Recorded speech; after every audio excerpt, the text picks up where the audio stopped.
Welcome to the Rusted Garden. Today I want to show you how to use baking soda as a method to control powdery mildew or other mildews found in the garden. Powdery mildew mostly attacks squashes and cucumbers. That's where you normally see it first, although it can attack other plants. When you look on your squash or you look on your cucumber leaves, you'll see what looks like powder, and the powdery mildew was spread across the entire plant.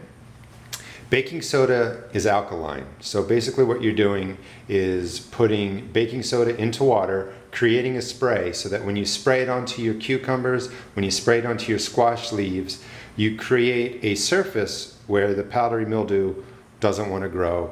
It doesn't reproduce. You kill out the spores, you kill out the mildew, and you can cure your plant of powdery mildew.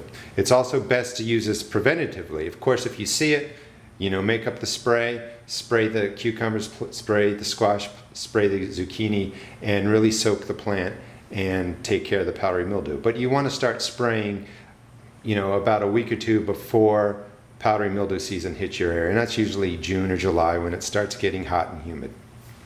The other thing that you may be able to use baking soda for, I'm trying it out this year. Typically I use wettable sulfur, which is more acidic. It's the opposite end of baking soda.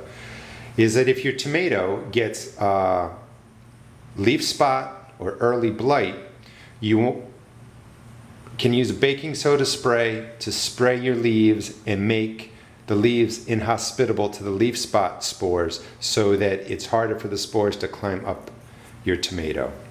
And that's a spraying you really have to do every week. And like I said, I've read that you can use baking soda for leaf spot. I'm trying it out this year as an experiment, so I can't say that it has worked for me yet.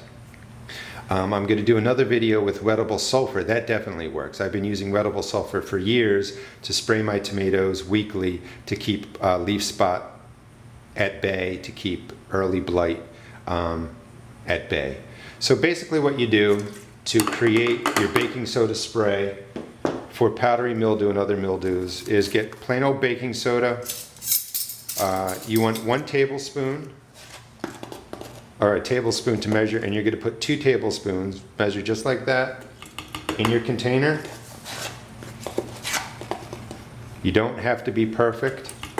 Always test spray. I've already been using 2 tablespoons, and I actually had to spray a perennial plant that got powdery mildew last week. But I did spray my tomatoes on a test spray, and you're just checking to make sure your spray doesn't damage your plants. But please check it out, don't take my word for it. So 2 tablespoons of baking soda into 1 gallon of water. You would mix it up, put the lid on it, or actually put the lid on it, then mix it up or you'll have a mess. And then you go out and you spray your plants. If you enjoyed my video, please check out my blog at www.therustedgarden.blogspot.com. Thanks.